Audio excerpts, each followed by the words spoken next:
Hello students, welcome back to my YouTube channel. So ਬੱਚੇ, ਆਪਾਂ ਇਸ ਵੀਡੀਓ ਦੇ ਵਿੱਚ ਸ਼ਾਰਟ ਆਨਸਰ ਟਾਈਪ ਕੁਐਸਚਨ ਕਰਾਂਗੇ ਜੋ ਤੁਹਾਡੇ ਐਗਜ਼ਾਮ ਦੇ ਵਿੱਚ 2 ਮਾਰਕਸ ਦੇ ਕੁਐਸਚਨਸ ਆਉਂਦੇ ਆ। ਠੀਕ ਹੈ, ਸੋ ਸਾਡਾ ਫਰਸਟ ਕੁਐਸਚਨ ਹੈ explain carrying capacity. Carrying capacity ਹੁੰਦਾ ਬੱਚੇ ਤੁਹਾਡੀ ਪਾਲਣ ਪੋਸ਼ਣ ਸਮਰੱਥਾ ਕੀ ਹੁੰਦੀ ਆ। ਠੀਕ ਹੈ, ਅਸੀਂ ਉਹਨੂੰ ਐਕਸਪਲੇਨ ਕਰਨਾ ਆ। Maximum population size that can be support by the environment. ਠੀਕ ਹੈ, ਮੈਕਸੀਮਮ ਪੋਪੂਲੇਸ਼ਨ ਸਾਈਜ਼ ਮਤਲਬ ਸਾਡੀ ਜਿਹੜੀ ਜਨਸੰਖਿਆ, ਮਤਲਬ ਕਿੰਨੇ ਲੋਕ ਆ, ਕਿੰਨੀ ਵੱਧ ਰਹੀ ਆ। ਠੀਕ ਹੈ, ਵੱਧ ਤੋਂ ਵੱਧ ਆਕਾਰ ਵਿੱਚ ਜਾਣਿਆ ਜਾਂਦਾ ਹੈ ਜਿਹੜਾ ਕਿ ਵਾਤਾਵਰਨ ਦੁਆਰਾ ਸੰਭਾਲਿਆ ਜਾਂਦਾ ਹੈ। ਇਸ ਦੇ ਬੇਸਿਕਲੀ ਬੱਚੇ 2 ਪਾਰਟਸ ਹੈ। Number 1 is life supporting component. Life supporting component ਤੋਂ ਹੀ ਕਲੀਅਰ ਹੋ ਰਿਹਾ ਕਿ ਜਿਹੜੇ ਸਾਡੀ ਲਾਈਫ ਨੂੰ ਸਪੋਰਟ ਕਰਦੇ ਆ। ਫੋਰ ਐਗਜ਼ਾਮਪਲ, ਜਿਵੇਂ ਕਿ ਭੋਜਨ, ਜੇ ਸਾਡਾ ਫੂਡ ਨਹੀਂ ਹੋਏਗਾ ਤਾਂ ਵੀ ਅਸੀਂ ਸਰਵਾਈਵ ਨਹੀਂ ਕਰ ਸਕਦੇ।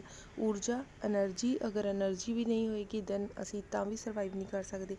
ਹਵਾ ਦੇ ਵਿੱਚੋਂ ਬੱਚੇ ਅਸੀਂ ਆਕਸੀਜਨ ਲੈਂਦੇ ਹਾਂ, ਅਗਰ ਆਕਸੀਜਨ ਨਹੀਂ ਹੋਏਗੀ ਅਸੀਂ ਤਾਂ ਵੀ ਸਰਵਾਈਵ ਨਹੀਂ ਕਰ ਸਕਦੇ। ਐਂਡ ਪਾਣੀ। ਠੀਕ ਹੈ, ਇਹ ਹੋ ਗਏ ਤੁਹਾਡੇ life supporting components. Next one ਆ ਵੇਸਟ ਅਸਿਮੂਲੇਟਿਵ ਕੰਪੋਨੈਂਟਸ। ਬੱਚੇ ਅਸਿਮੂਲੇਟਿਵ ਕੰਪੋਨੈਂਟਸ ਕਿਹੜੇ ਹੁੰਦੇ ਆ? ਜਿਹੜੇ ਵਾਤਾਵਰਨ ਦੇ ਵਿੱਚ ਕਹਿ ਲਓ ਅਸੀਂ ਖੁਦ ਜਿਹੜਾ ਕੰਮ ਕਰਦੇ ਹਾਂ, ਜਿੱਦਾਂ ਫੈਕਟਰੀਜ਼ ਲਗਾਤੀਆਂ। ਠੀਕ ਹੈ, ਆਪਣੇ ਘਰਾਂ ਦੇ ਵਿੱਚ ਅਸੀਂ ਕੂੜਾ ਕਰਕਟ ਇਕੱਠਾ ਕਰ ਲਿਆ, ਜੋ ਵੀ ਰਹਿੰਦ ਖੂੰਹਦ ਹੁੰਦਾ। ਠੀਕ ਹੈ, ਸਾਡੀ ਗਤੀਵਿਧੀਆਂ ਦੁਆਰਾ ਜੋ ਰਹਿੰਦ ਖੂੰਹਦ ਬਣਦਾ ਆ ਆਪਣੇ ਅੰਦਰ ਸਮਾਉਣ ਦਾ ਕੰਮ ਕਰਦਾ ਹੈ।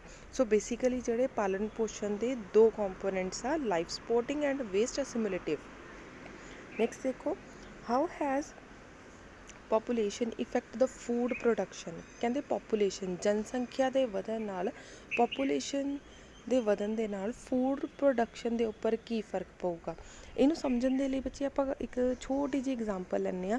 ਮੰਨ ਲਓ ਇੱਕ ਪਰਸਨ ਆ, ਉਹ 1 ਸਾਲ ਦੇ ਵਿੱਚ 1 ਬੋਰੀ ਕਣਕ ਖਾਂਦਾ।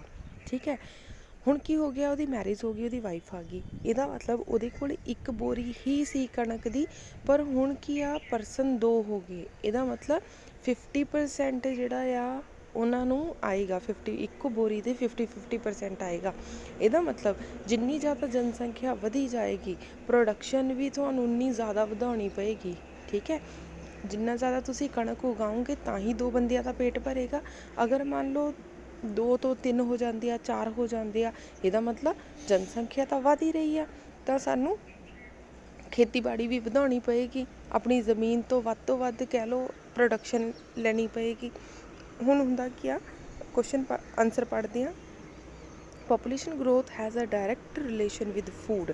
ਠੀਕ ਹੈ, ਡਾਇਰੈਕਟ ਰਿਲੇਸ਼ਨ ਕਲੀਅਰ ਹੋ ਗਿਆ ਬੱਚੇ। ਫੂਡ ਦੇ ਨਾਲ ਕਿੱਦਾਂ ਆ, ਜਿੱਦਾਂ ਪੋਪੂਲੇਸ਼ਨ ਇਨਕਰੀਜ਼ ਹੁੰਦੀ ਜਾਏਗੀ ਉੱਦਾਂ ਤੁਹਾਨੂੰ ਫੂਡ ਦੀ ਜ਼ਰੂਰਤ ਪੈਂਦੀ ਜਾਏਗੀ।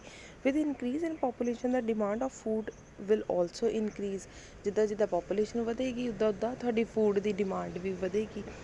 ਦ food will lead to an over exploitation of land.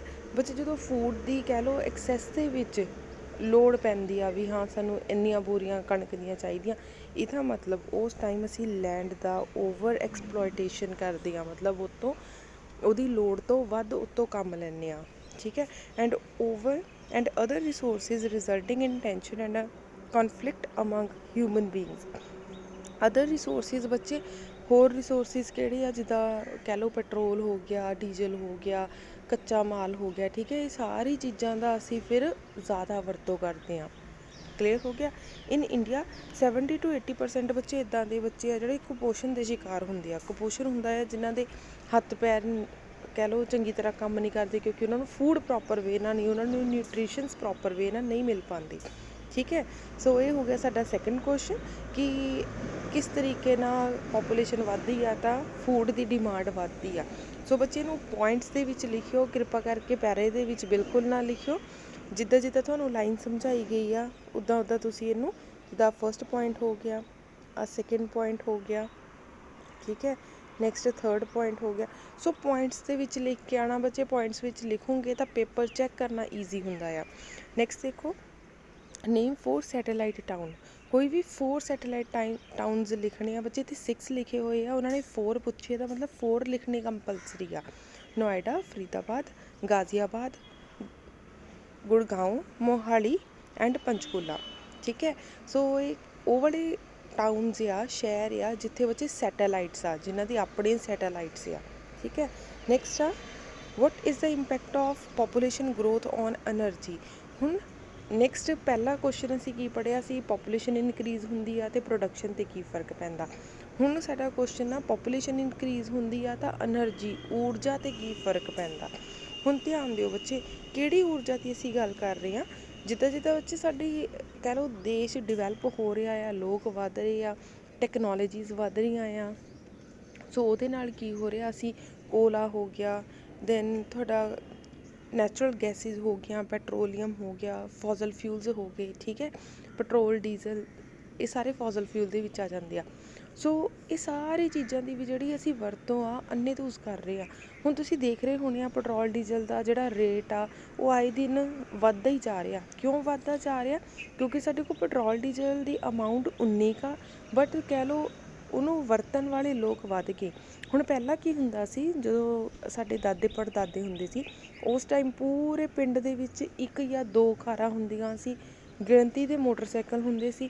ਪਰ ਅੱਜ ਦੇ ਟਾਈਮ ਦੇ ਵਿੱਚ ਦੇਖੋ ਕਿ ਗਰੀਬ ਤੋਂ ਗਰੀਬ ਇਨਸਾਨ ਤੋਂ ਵੀ ਪੰਜਾਬ ਦੇ ਵਿੱਚ, ਸਪੈਸ਼ਲੀ ਪੰਜਾਬ ਦੇ ਵਿੱਚ, ਕਿ ਉਹਨਾਂ ਦੇ ਘਰ ਕੋਈ ਨਾ ਕੋਈ ਵਹੀਕਲ ਜ਼ਰੂਰ ਹੋਏਗਾ, ਚਾਹੇ ਮੋਟਰਸਾਈਕਲ ਹੈ, ਚਾਹੇ ਸਾਈਕਲ ਹੈ, ਚਾਹੇ ਛੋਟਾ ਹਾਥੀ ਲਾ ਲਓ, ਠੀਕ ਹੈ। ਸੋ ਕਹਿ ਲਓ ਵੀ ਕੋਈ ਨਾ ਕੋਈ ਵਹੀਕਲ ਹੁੰਦਾ ਆ।